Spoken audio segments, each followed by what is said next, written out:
창세기 40장은 요셉이 꿈을 해석해 주는 장으로 여전히 우리는 굉장히 좋은 한상을 가지고 있습니다. 마치 꿈을 해석해 주기 때문에 요셉의 생활이 조금은 편한 듯한 어떤 그런 생각을 가지고 있는데 전혀 그렇지 않죠. 모함을 받고 이미 감옥에, 시위대장 보디발의 그 집안에 있는 감옥에 갇혀 있는 상태입니다. 결코 쉽지 않는 삶을 살고 있는 그런 중에 있습니다. 근데 그 감옥에 갇혀 있을 때에 갑자기 자신이 갇혀 있는 그 감옥에 두 사람이 함께 또 같이 와서 갇히게 됩니다. 그 사람들은 1절에 언급된 대로 애굽 왕에게 범죄한 술 맡은 관원장과 떡 굽는 관원장이었습니다. 이들이 이곳에 이렇게 왔을 때에 대략 보디발은 이것이 어떠한 문제였는지 그 상황을 어느 정도 짐작은 했던 듯합니다.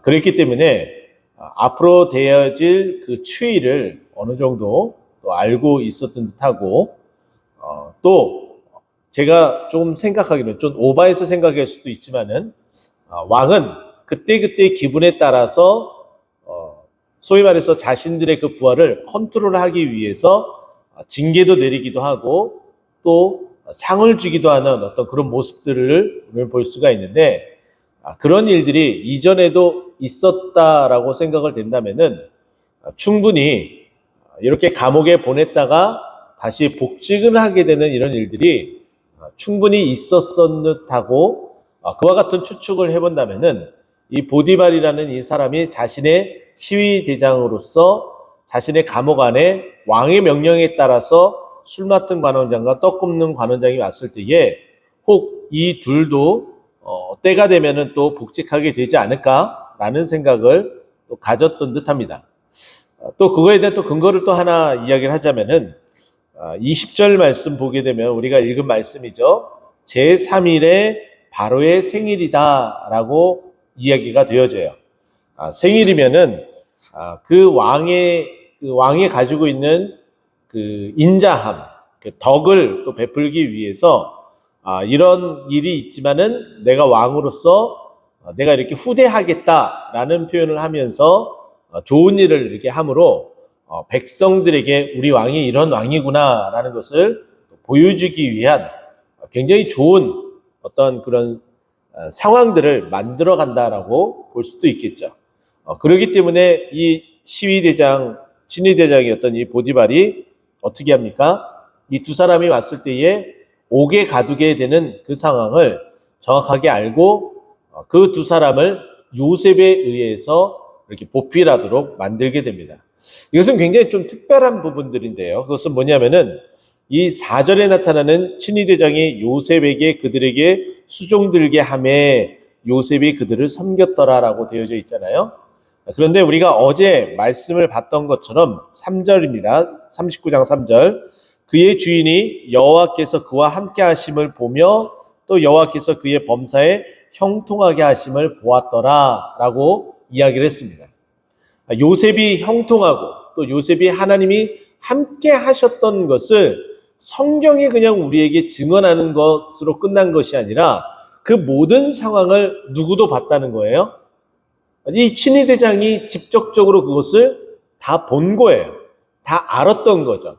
그렇기 때문에 자신의 아내에게 그런 일을 했었다 하더라도 하나님이 함께 하시는 사람 그리고 그가 형통에 된 이 모습들 결코 그것을 지울 수가 없었기 때문에 자신의 집안에 온 그 감옥에 갇힌 술관원장과 떡 굽는 그 관원장을 보필할 수 있도록 요셉을 시키게 된 것을 굉장히 좀 특이점으로 오늘 말씀을 보면서 우리는 알 수가 있습니다.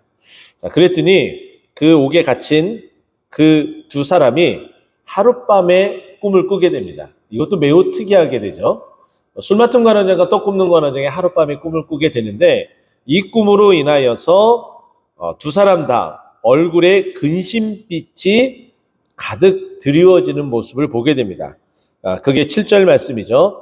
오늘 당신들의 얼굴에 근심빛이 있나이까? 라고 두 사람 다 얼굴빛이 가득합니다. 그런데 이 꿈을 해석해주는 이 순서상, 이 방법상도 우리는 볼 수가 있는데, 만약에 떡 굽는 관원장이 먼저 자신의 꿈을 이야기를 했다면, 그 과정 가운데 그런 이야기를 했다면, 과연 술 맡은 관원장이 자신의 꿈을 요셉에게 이야기했을까라는 가정을 해본다면은 안 했을 가능성도 매우 높다는 거죠. 그런데 오늘 본문 말씀을 보게 되면 16절 말씀입니다. 떡 굽는 관원장이 그 해석이 좋은 것을 보고 그제서야 떡 굽는 관원장이 요셉에게 자신의 꿈을 이야기하면서 해석해 줄 것을 말해줍니다.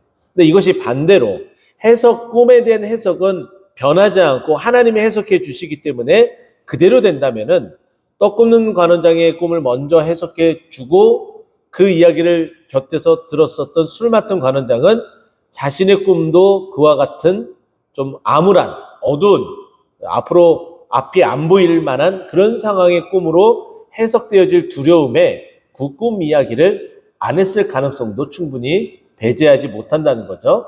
자, 그런데 어쨌든 간에 하나님은 이 모든 상황들을 요셉을 여전히 인도하고 계시고 이끌고 계시고 함께 하시기 때문에 이 꿈에 대한 이 해석에 대한 이 상황들도 하나님께서 하나님의 타이밍으로 맞춰 나가고 계십니다. 술 맡은 관원장이 이제 자신의 꿈을 요셉에게 이야기합니다. 포도나무가 있는데 그 포도나무에 가지가 3개가 있습니다. 근데 거기서 싹이 나고 포도송이가 피고 그 포도송이, 그 익은 포도송이로 자신이 잔을 만들어서 왕의 손에 들려주게 됩니다. 그랬더니 이 요셉이 그 꿈을 다 듣고 나서 해석을 해주죠. 3가지는 3일 후를 이야기를 합니다. 그리고 당신이 포도송이를 통하여서 그 만든 포도주를 가지고 왕에게 들린다는 것은 당신이 했었던 그 술 맡은 관원장의 일을 복직하게 됨을 말합니다. 라고 이렇게 해석해줘요. 그러니까 복직한다니까 얼마나 듣기 좋아요. 그러니까 떡 굽는 관원장이 그 동일하게 같이 근심하고 있다가 이렇게 좋게 해석해주면 나도 좋게 꿈을 해석해 주겠지 라는 생각을 가지고 이제 다시 이야기를 하게 됩니다. 자, 그런데 이 이야기, 떡 굽는 관원장의 이야기는 이렇습니다.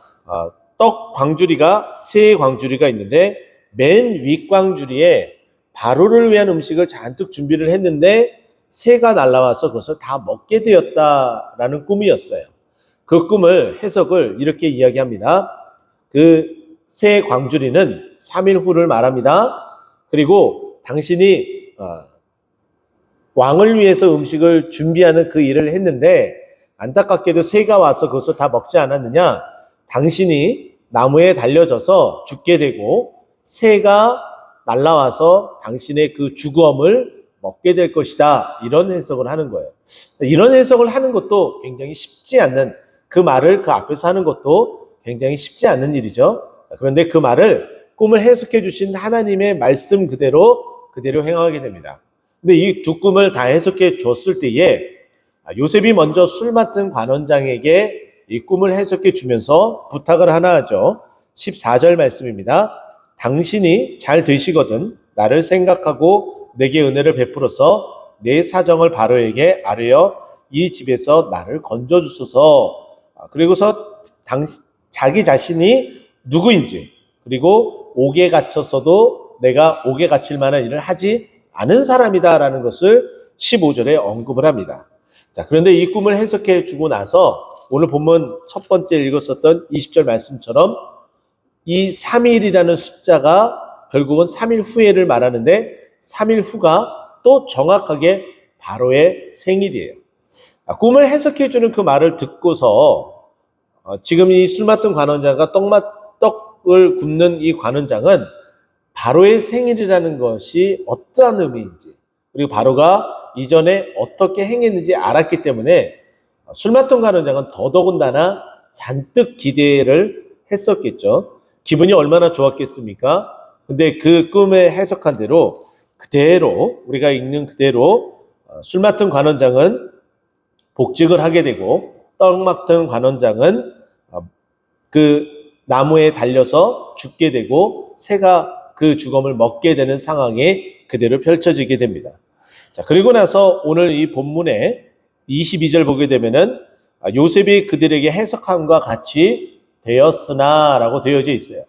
마치 이 일이 차차 하나씩 하나씩 다 진행되어져서 요셉이 그 소망했던 대로 그 감옥에서 벗어날 것처럼 우리는 생각이 되어졌으나 전환을 시키죠. 같이 해석과 같이 되었으나 라고 전환이 되어지면서 그렇게 되지 않음을 우리에게 말해줍니다. 근데 그렇게 되지 않음에 대한 이유를 23절에 이렇게 말합니다. 술 맡은 관원장이 요셉을 기억하지 못하고 그를 잊었더라. 이렇게 오늘 본문 말씀은 마무리가 되어집니다. 여러분, 오늘 이 말씀을 이렇게 보면서 무슨 생각이 들으셨나요? 이 말씀, 이 한 장만 보게 되면은 우리는 그저 실망할 수밖에 없습니다. 사람은 그렇구나 라는 생각으로 그냥 귀결되어지고 마무리가 되어지겠죠. 그러나 오늘 이 본문 말씀만 보는 것이 아니라 어제 연이어서 제가 지난주에 말씀드렸던 것처럼 오늘의 이 모든 이 말씀의 내용들을 드라마로 제작을 했을 때에 이 내용이 어떻게 흘러가는지 우리가 곰곰이 보자고 말씀을 드렸잖아요. 그렇게 되면 이것은 한 편의 단편의 드라마가 아니라 이전 편과 같이 연결되어져서 이 감독이 이 영상미를 발휘를 하면서 요셉이 하나님과 함께 하심으로 어떻게 형통했는지에 대한 그 영상미, 39장에 썼었던 그 영상을 다시 오버랩 시켜주면서 보여준다면 이 말씀이 정확하게 해석이 되어진다는 거죠. 여러분 보세요. 하나님은 요셉과 함께 하시는 하나님이시며 그리고 형통케 하시는 하나님이십니다. 또 뿐만 아니라 감옥에 있어도 하나님은 요셉과 함께 하시는 하나님이셨어요. 자, 그런데 그 감옥에서 오늘 꿈에 대한 이 이야기가 진행이 되어졌습니다. 그리고 마치 모든 것이 다 형통케 되는 것처럼 다 진행되어졌어요. 자, 그런데 맨 마지막에 반전이 일어납니다. 사람은 은혜를 입어도 잊을 수 있다는 거예요. 그러면 다시 말해서 이 장면까지 보면서 다시 우리가 39장을 돌아가서 보게 되면 사람은 잊어도 하나님은 잊지 않으시는 분이시다. 할렐루야. 하나님은 결단코 우리를 잊지 않으시는 분이세요. 우리를 어떠한 상황 가운데 있을지라도 잊지 않으시고 우리에게 도움을 주시고 은혜를 주시고 축복을 주시고 우리를 형통케 하시는 하나님이시라는 거예요. 그래서 잘 되어져서 사람은 자신의 그 상황으로 들떠서 이 모든 상황을 잊고 그 은혜를 잊어버릴 수 있어도 하나님은 결단코 어느 한순간도 우리를 잊지 않으시고 우리를 주목하시고 우리를 주님의 시간 타임에 맞춰서 우리를 이끌어 가신다라고 이야기를 합니다. 여러분 사람을 의지하고 사람을 바라보면서 많이 실망했던 과거의 경험들 있지 않습니까? 그렇습니다. 하지만 하나님은 결단코 우리를 실망시키지 아니하시는 분이시라는 것. 우리와 늘 함께 하시면서 우리를 형통케 하시고 사람을 잊을지라도 우리를 잊지 아니하시는 하나님이라는 걸 꼭 기억하고 그 하나님만 붙들고 그 하나님께 오늘 이 새벽도 간절하게 부르시는 우리 모두가 되기를 간절히 축원드립니다. 기도하겠습니다.